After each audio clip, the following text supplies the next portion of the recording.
dia, meu amigo e minha amiga. Que bom estar com você.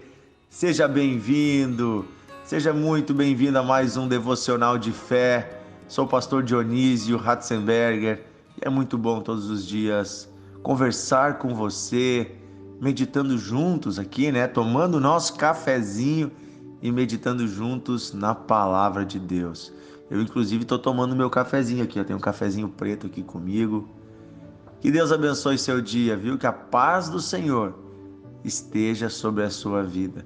E que isso não seja apenas um jargão, apenas uma frase de efeito, mas de fato que a paz que vem ao nosso coração do Deus Todo-Poderoso venha nos guardar, nos proteger e nos guiar nesses dias.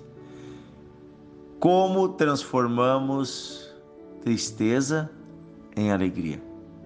Como a tristeza pode ser transformada em alegria? Nós temos falado sobre esse assunto nos últimos dias.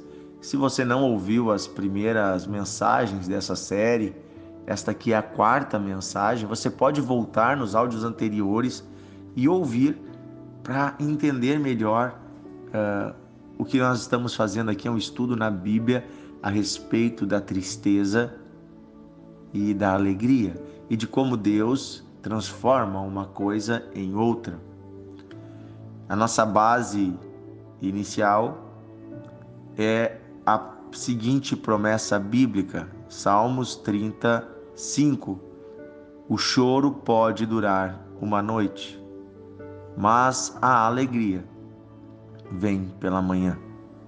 Nós entendemos esta palavra como uma promessa de Deus para nós, não relacionada ao tempo de uma noite fisicamente falando, mas sim a noite é um lugar espiritual e o dia é outro lugar espiritual. O dia é o lugar onde estamos iluminados pela luz de Deus, estamos iluminados pelo conhecimento da palavra, estamos iluminados pela presença do próprio Cristo que nos guia a entendermos o quão passageiros são todas as coisas desta terra e que o triunfo da sua glória é certo e garantido e estamos nele seguros.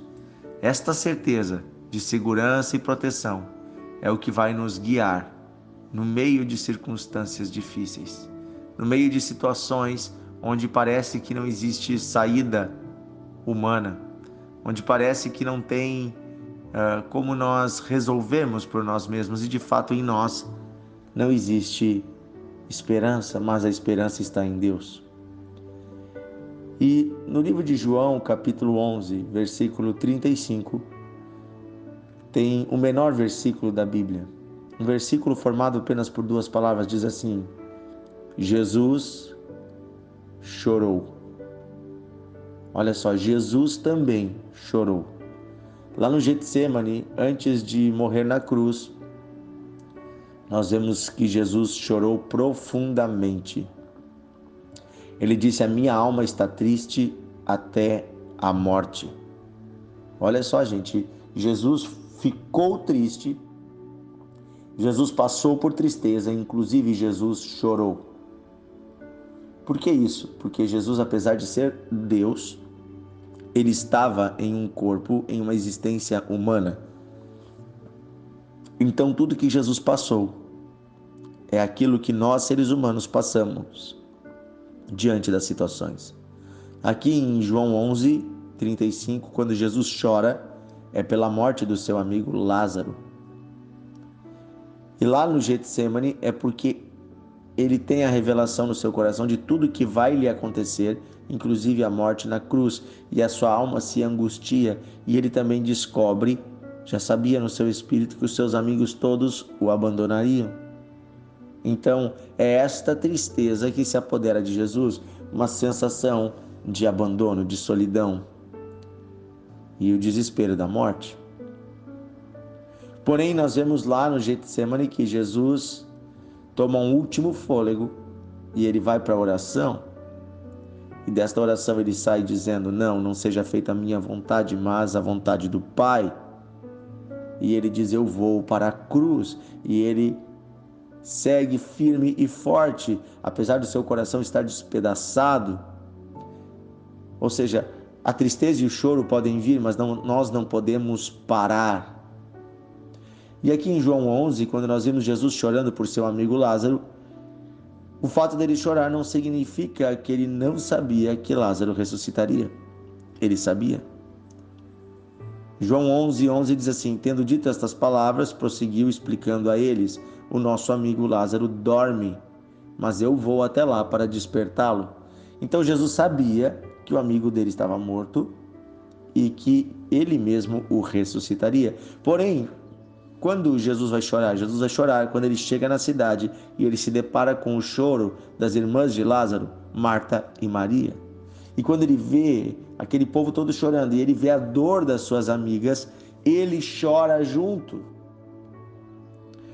Queridos, apesar de Deus saber que no final todos nós vamos ressuscitar, apesar de Ele ter o controle sobre todas as coisas, o próprio Deus também fica triste vendo a desgraça no meio da vida humana.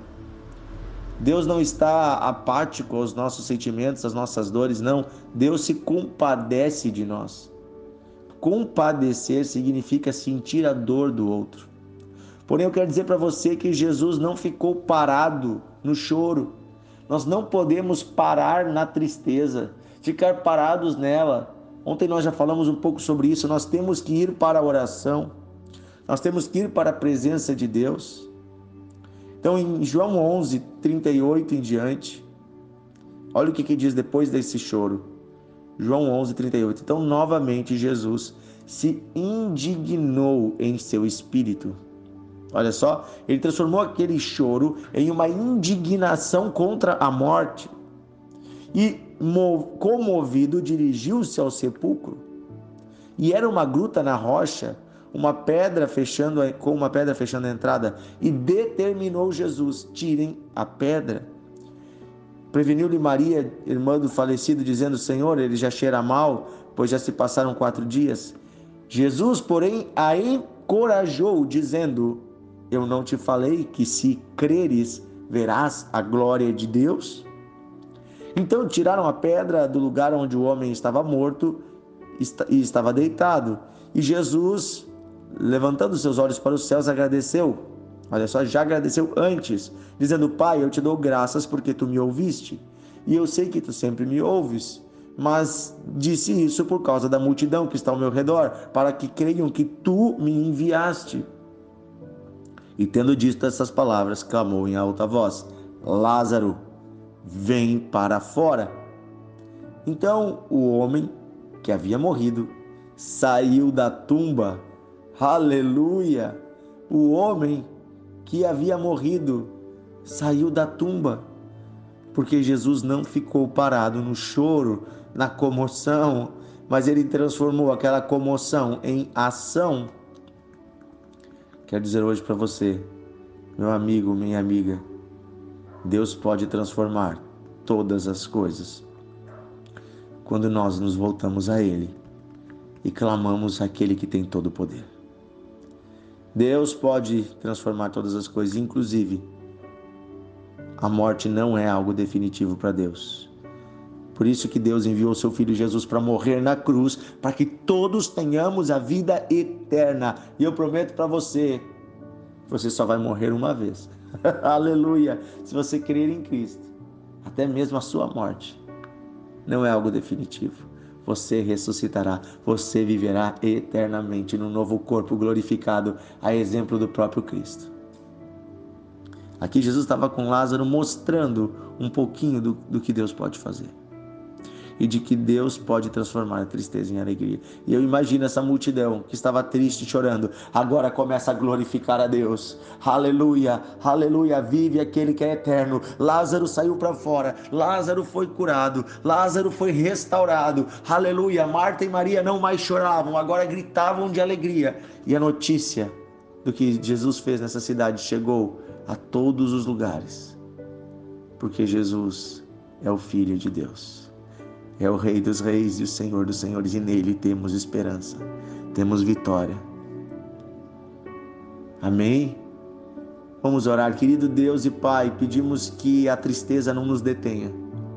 Pedimos que o choro não nos detenha, mas que venhamos a colocar na tua presença todas as coisas, indignados contra o mal, indignados contra as trevas, mas comovidos pela tua presença. Pedimos, Senhor, nos ajuda a encorajar as pessoas e a determinar a vitória pelo teu nome. Nos ajuda, Senhor, em nome de Jesus, a viver todos os teus planos. Eu peço, Senhor, ajuda este homem, esta mulher que está sofrendo. Ajuda esta pessoa que está presa na dor, para que esta pessoa encontre alegria em ti e nas tuas promessas, pois as tuas promessas jamais falham. Cura, Senhor, o coração enlutado. Cura, Senhor, este coração que sofre com dores por ter perdido alguém que amava. Dá, Senhor, a certeza da eternidade, de que logo estaremos com os nossos amados, contigo para sempre. Pai, eu peço, renova as forças de cada um aqui, em nome de Jesus. Amém e amém. Meu amigo, minha amiga, que Deus abençoe você e que a paz do Senhor esteja sobre ti. Compartilhe o devocional. Amanhã estamos juntos com mais uma palavra de Deus.